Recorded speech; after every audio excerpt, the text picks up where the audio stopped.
2023 is now in the past, and what an absolutely dense year of games that it was. And with how much amazing stuff came out back then, there's actually quite a bit already on the horizon listed out for 24. Not everything has solid release dates just yet, but even just the first 3 months are just chock full with a lot of big releases that I'm excited for. I already did one list talking about stuff releasing on the Nintendo Switch, so make sure to check that out if you haven't seen it as well. But this is everything else coming out. Xbox games, PlayStation, PC, everything else in 24 that I am super excited about. We're going to start with those games that have actual confirmed release dates.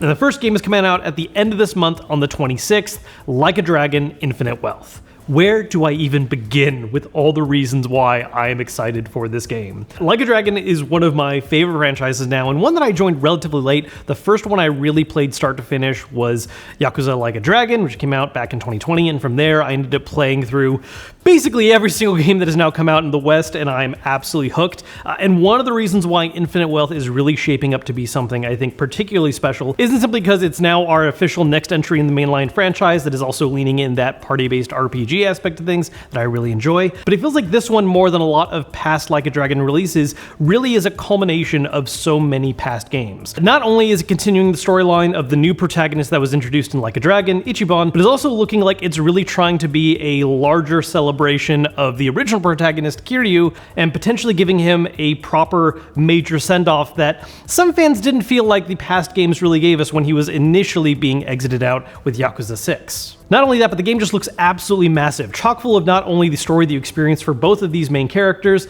but also just all the things that have now become series hallmarks with side quests, minigames. There's a whole Animal Crossing thing just plopped in the middle of all of this.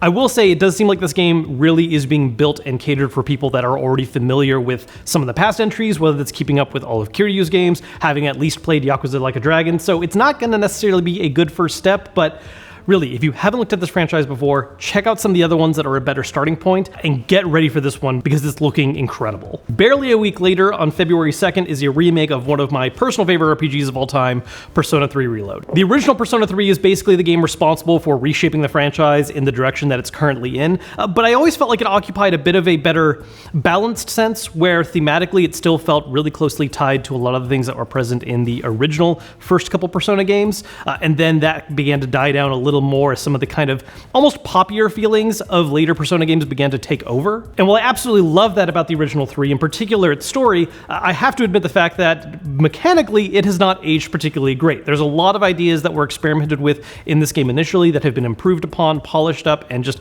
are flat out better in some of the later games like 4 and 5. And so I always felt like 3, if given the proper opportunity of getting polished up and fixed up, could really shine as being the best in the franchise, and that's what I'm hoping happens with Reload.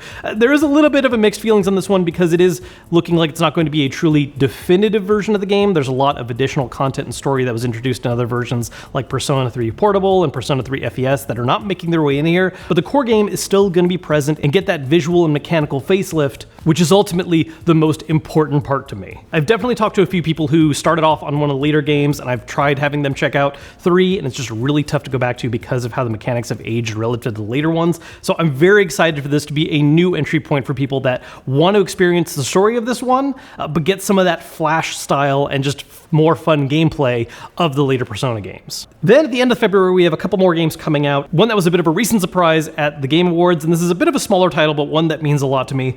We're getting a remake of Brothers: A Tale of Two Sons. If you're not familiar with it, this was the first game that came out from Joseph Fares, whose most recent big game is It Takes Two, and Brothers was just such an interesting title to me for a number of reasons. To begin with, the game relies on an interesting control structure and puzzle solving where you control 2 characters simultaneously, basically using a stick for each character and a button to interact with different parts of the environment with each of them. But even more so, the way it nails a lot of its plot and narrative beats while making use of a language that doesn't exist. All of the dialogue in the game is a made-up language, so there's no way for you to actually know exactly what people are saying, but based on the way that their tone is, the inflection, the context of their surroundings, you're able to perfectly keep up with everything that's going on in the game. And it relies on this method of storytelling along with some interesting plays on the gameplay mechanics that can end up really just socking you in the gut sometimes. This is a hidden gem of a game that I've always just really loved and go back to every now and then, and I'm excited to see it get a fresh coat of paint for new people to get the chance to experience and try it out if they missed it out out the first time around. The very next day on the 29th, and a third kind of remake in a row, but I promise this whole list isn't just remakes,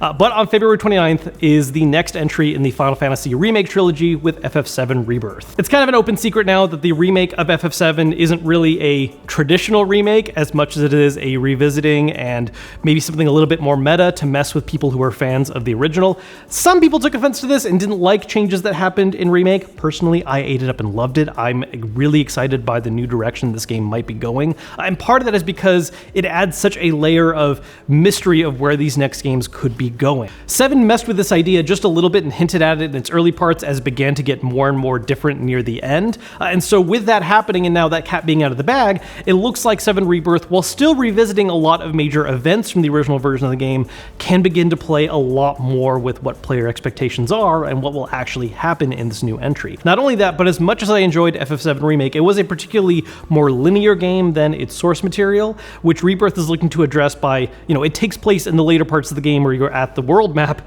and therefore it's opening it up a lot more to give you more side content, more mini games, just a lot more stuff in general to interact with. There is so much story from the original FF7 left over that I'm not sure how they're going to cram all of it into this one and the next one, depending on where they begin to diverge more and more. But I just don't know yet, and that's part of the real appeal to this for me, is revisiting these characters in this world that I've enjoyed before, and seeing where it might end up surprising me. A month after that, in March, there are 2 games coming out on the 22nd. There are so many release dates this year that just have multiple games coming out all at the same time, and I don't know how I'm going to juggle them all.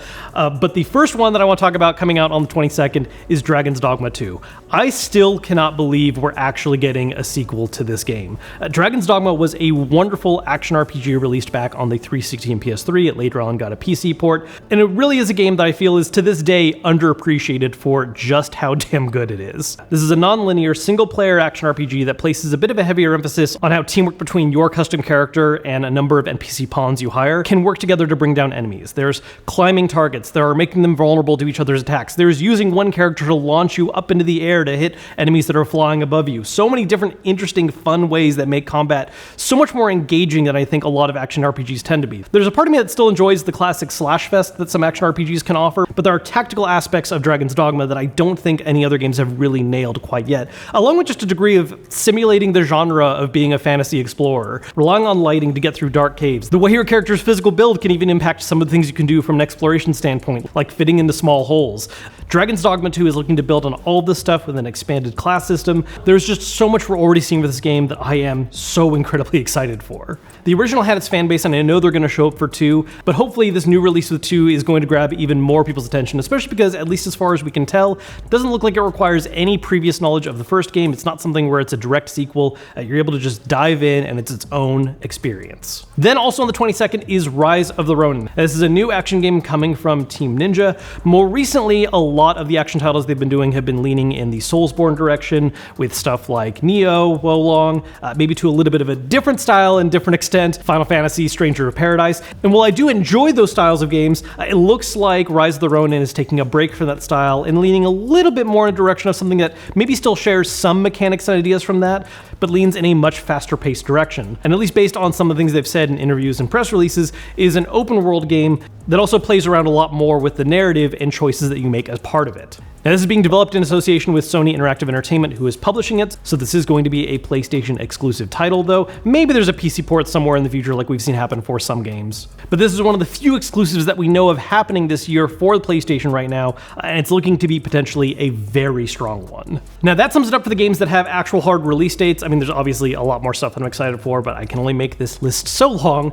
There are a number of other titles that are planned for 24, but don't have hard release dates just yet that I'm looking forward to, and the first one I want to touch on, since we just did a PlayStation game, let's talk something Xbox with Avowed. Avowed is an action RPG coming from Obsidian. When we very first learned about this game, there was a light vibe that was maybe going to be their approach of something that was in the vein of Elder Scrolls titles, where it's a very large open world. And as time has gone on, we've learned more about it, and it's something that's a little bit scaled back from that. It has the same basic idea as far as the core gameplay goes, but the scope of the world is something more along the lines of what they did with Outer Worlds, where instead of it just being one large main area that you're able to freely explore and do stuff in, it's broken up more by large zone, which, as long as those zones are interesting and and the story and events in it are solid, that's all that really ultimately matters to me. Part of the reason I'm excited for this title is simply because I like games that Obsidian makes, and I enjoy the formula and style of game they're going to be doing with Avowed. Although another large part of this is the fact that Avowed is also connected to their other franchise, Pillars of Eternity, that I'm a huge fan of. I loved both of those games, so being able to explore that world once again,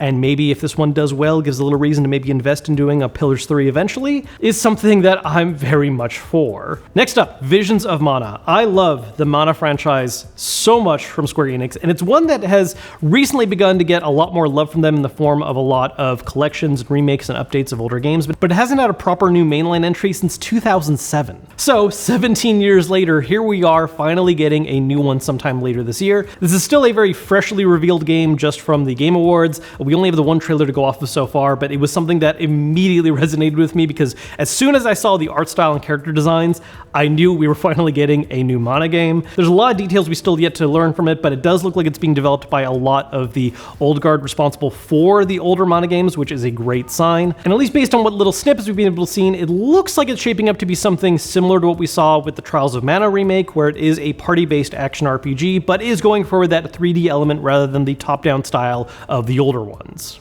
They're not the most complex or deep RPGs out there, but there's this storybook style wonder and whimsy vibe to the Mana franchise that I just don't feel like any other RPG really quite nails the same way. And I love the fact that Square Enix is giving more opportunities to a lot of these other IPs they just haven't been using as much lately, not only in the form of all the remakes, updates, and ports we've been seeing lately, but in this case, an actual full-blown new entry in this series. I'm just going to keep this RPG train going with Metaphor ReFantasio. Now, we already have a Persona game coming out at the start of this year with Persona 3 Reload, which is a remake, and Metaphor is coming from the same teams responsible for those later Persona games, but is a brand new original title they're working on that is not tied to that universe at all. That said, being made by the same people, obviously there are some stylistic similarities that you can already see in some of the early trailers for it.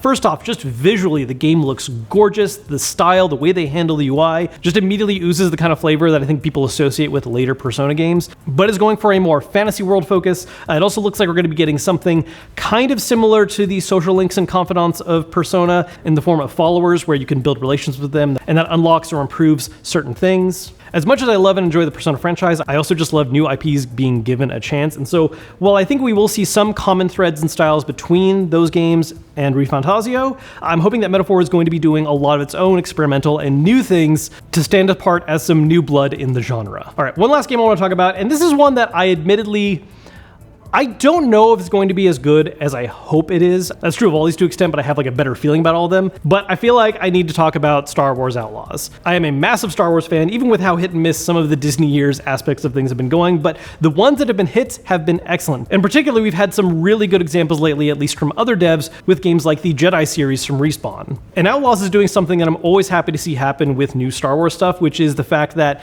it's taking place in the Star Wars universe, and it's not a Jedi-focused story. There's so much more cool stuff in the Star Wars universe than just simply Jedi, as much as I love that stuff and eat it up as well. But having a new game that actually focuses on the scoundrel aspect of the setting really calls to me.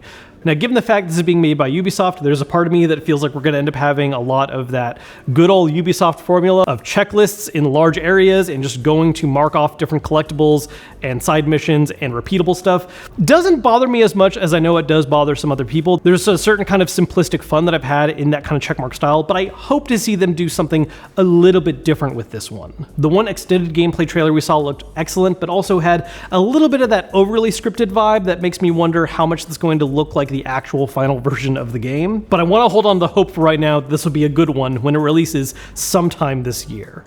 So those are the games that I'm most looking forward to this year, at least as far as a lot of the AAA stuff goes. There is honestly so much already going on that I couldn't fit in this one. I did do another video again talking about a lot of stuff coming out on Nintendo Switch, a lot of which is multi-platform coming out on other systems as well, so make sure to check out that video if you want to see some others. As always, if you enjoyed this video, hit the thumbs up button to let me know, and I will see you guys later.